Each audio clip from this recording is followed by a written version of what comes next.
The Book of Lamentations, a unique book of the Old Testament.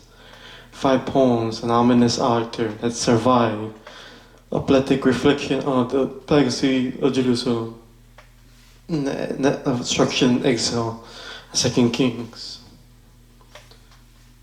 And a tremendous Christmastrophe, promised Abraham the Lamb, and made Jerusalem his new capital, and David the royal line of kings, and God presence over there the temple, as for the priests maintain the rituals and worship, and the 500 years, all this history, 500 BC, fall to Babylon, now disseminated and gone. The Book of Lamentations, like a memorial, confusion of the Israelites, destruction, and the laments, poems in the Bible. See the lots in the Book of Psalms. And see and do number of things, formal a protest, drawing God's attention, and horrible things in this world should not be tolerated, and processing emotions.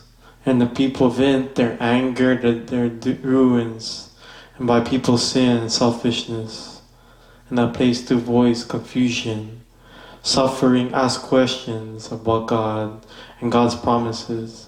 And not look down the Bible, not the opposite. Lament poem restore or ascribe dignity to human suffering. His grief addressed to God. Speak God's word to these people. The design of the 5 poems, part of his message. Chapter 1 to 4, acrostics and alphabetic poems, each poetic works, a new Hebrew alphabet letters. Is ordered in the structure of her contrast disorder, pain and confusion and griefs in this poem. As Israel suffering, A to Z, trying to express the unexpressible. One verse, 2 letter, design. The themes are very different. Chapter 1, shame, Lady Zion, the poetic Zion, Jerusalem, a widow. As a daughter of Zion, she sits alone. She grieved the loved ones, decimated. No one comes to comfort her. Very powerful metaphor. The leader of Zion speaks, is look at the Lord, look at all my faith. The poet, see the destruction, the level, psychological trauma to the Israelites, only be expressed, the experience of a funeral, of the death of a loved one. Chapter 2, the fall of Jerusalem. It's a consequence of sin and God's wrath. The key word of this poem.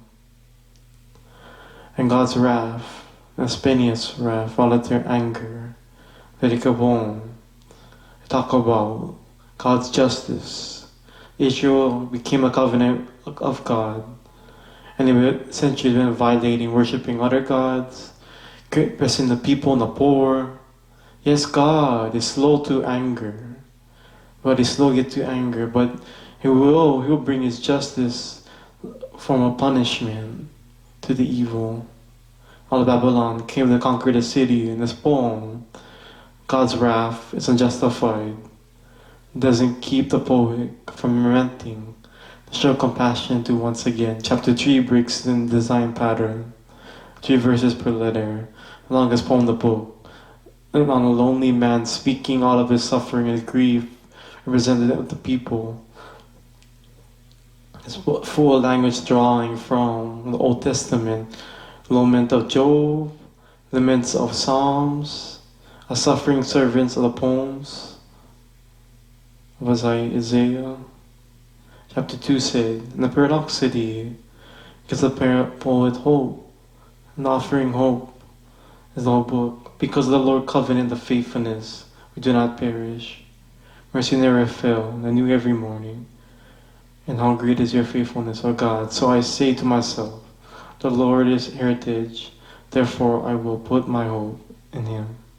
Upon reasons, is God a consistent, justice and human evil.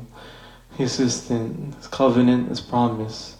And allow evil to word a word. God's judgment becomes the seedbed of hope.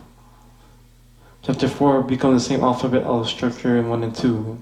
a biblical disturbing sign of siege, a contrast, New Jerusalem of the past, and a terrible siege. Children used to laugh and play in the streets, now they beg for food. The wealthy used to eat lavish meals, now they found the dirt.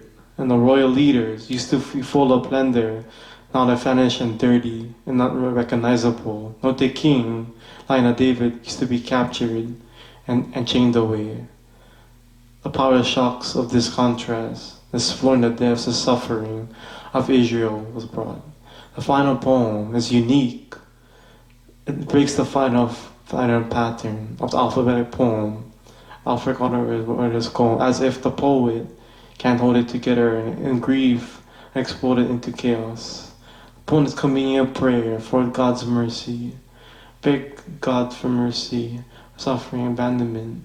And the poem, long list of the people, prostrate the city. Remember us, Lord, look into our decrease, lament on behalf of the others, their pain. Suffering is not just a virtue in this poem. God's people are not asked to deny their emotions, but their voice, their protest, and vent their feelings and pour out loud.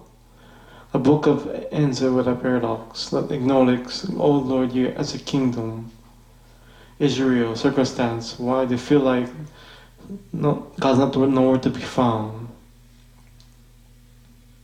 It's totally unresolved, unless you have totally ejected us. And the book ends. The poet doesn't offer a nice, neat conclusion. It's like our own experience, the pain and suffering. The story of the Bible doesn't end here. And this very book shows us how lament, grief, a crucial part of faith, God's people, and the broken road. And that's what the book Lamentations is all about.